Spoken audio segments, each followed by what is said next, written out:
I had a viewer reach out to me a few months ago about a Safari Continental that might have experienced some wind damage. So they left the awning open and the wind took control of it, destroyed the arms, ripped the lead rail off, and they ended up having to cut the fabric. And yeah, unfortunately, it was not something I could do as one person.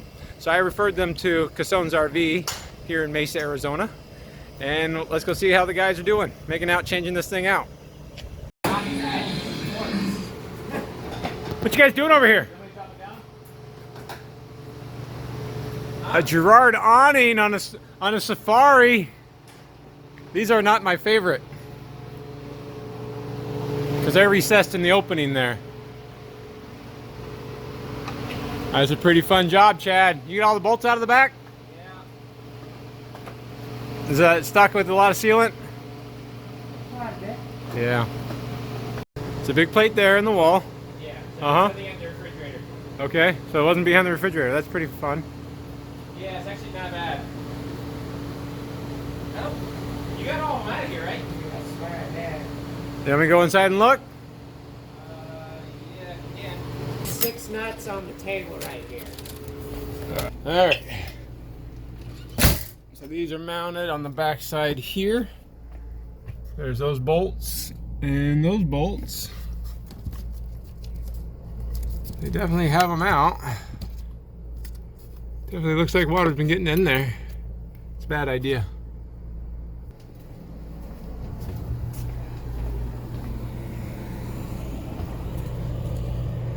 Let's see where were the front ones. So they're the front ones. Right there and right there. And then I guess they got these that are actually in the wall right there. So for whatever reason, Safari decided they wanted to recess that box awning in the wall about 1 inch. Adds really nothing. It makes everything much more difficult. If they would have just mounted it flat on the sidewall, these jobs would be a lot easier. You got it! Alright, what do you need over there?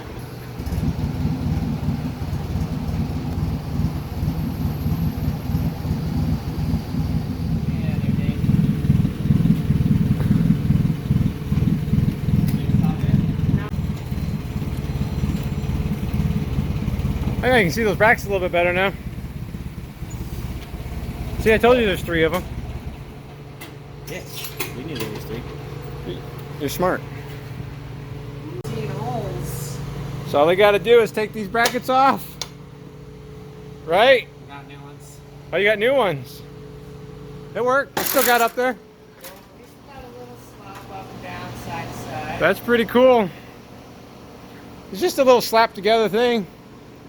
Junk out of there.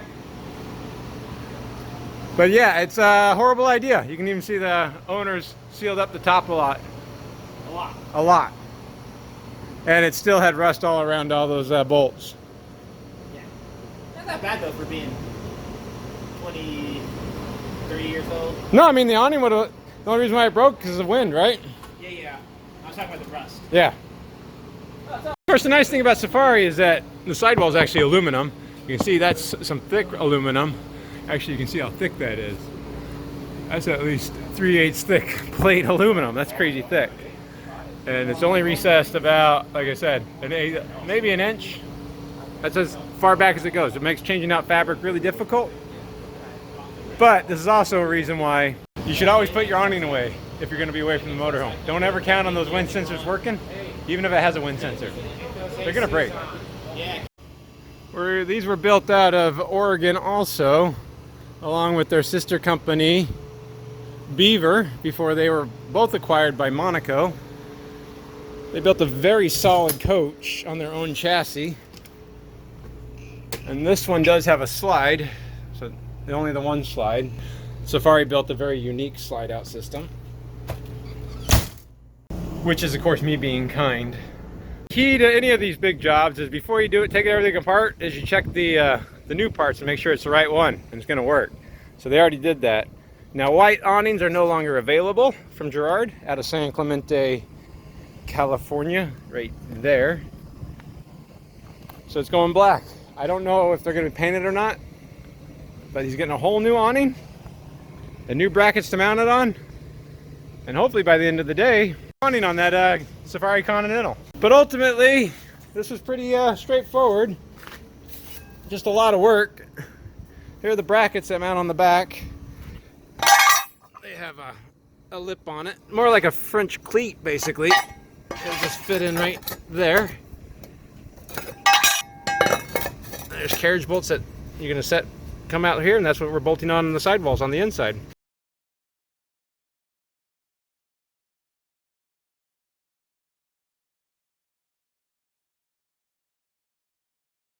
We're gonna run a test, huh, Micah? Yeah. It's gonna work. Round one. So white wasn't available for about 4 months, so black it works. But that's fine because trim around the entry door is black. You got it all wired up. Did you put a new switch in or no? Nope. I like that original switch.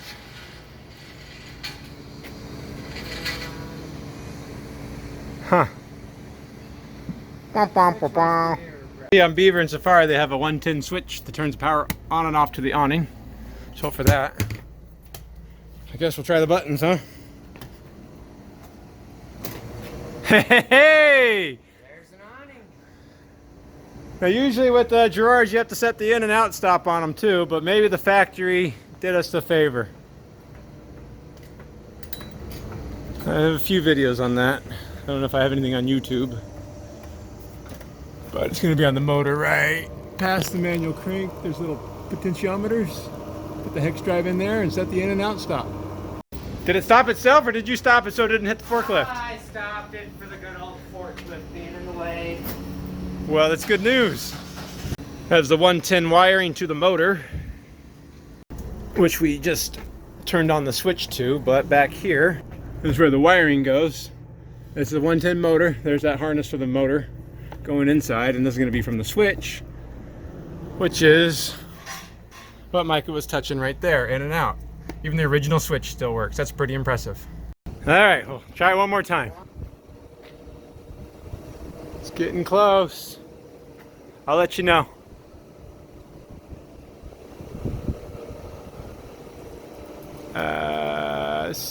Ooh, did it stop itself? Nope, that was neat. I got another inch. You got another 3 inches. Did you stop it? Stopped it. Ah, you should have been braver. You should have been braver. Yeah. What was I thinking? Well, I can't deny it's pretty low. You probably have to adjust this awning somewhat. It's got a nice pitch. Water won't puddle on it. Do you know how to adjust the pitch? Yes, I do. That's Just a little good. bit of work up in there, but It's not too difficult. You just go ahead and loosen up those jam nuts right up there, and there's a bolt on the bottom. You just basically are twisting that arm up, which raises this whole pitch. Now, I'm not saying I've had problems with that stainless steel hardware up there, but I have had problems with the threads cut on them not very well.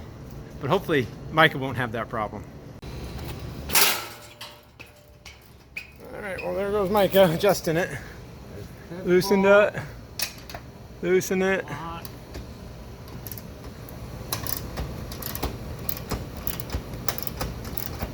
All right, now the bolt head underneath. That should raise it or lower it. I feel like you're lowering it though. There you go, now it's going up. It's kind of hard to see, it's a little bit of movement each time.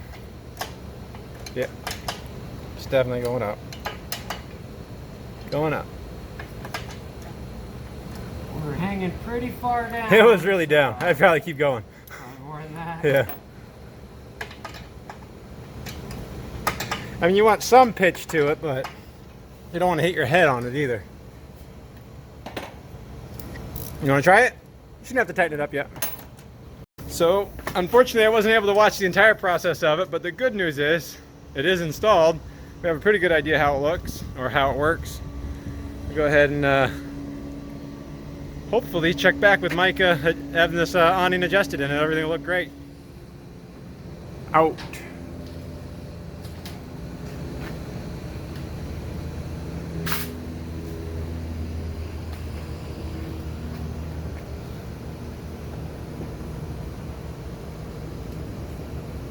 It's like watching paint dry, it's boring.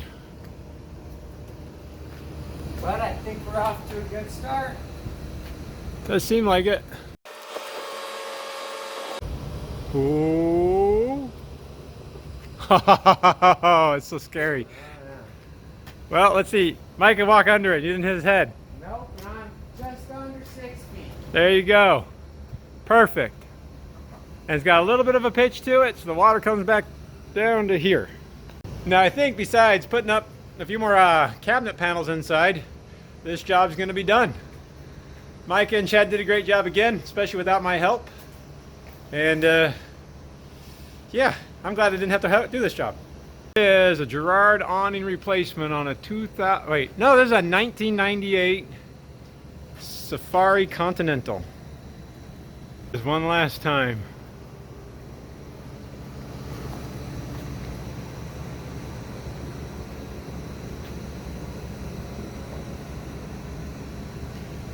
I think it looks pretty good. There's the old one. Again, don't leave your awnings open when it's windy outside, else you'll lose it.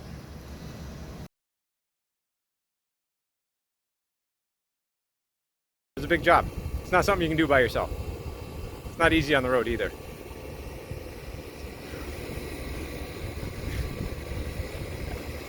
Ooh. Stuck. Get skinny. Oh, I'm stuck on everything.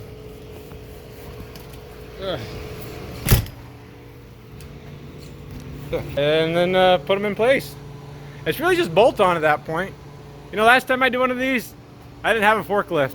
I had like Cribbing. a shop full, like 8 technicians helped me. Seems scary in hindsight because we did have a forklift. Yeah. But I don't think I couldn't get the forklift in because of the bay. You got really close. I saw that. I saw that. From the roof. Well, we had just gone to it. See that dent right there? No. That's from me. That's what happens if you try to get an air conditioner on inside the bay.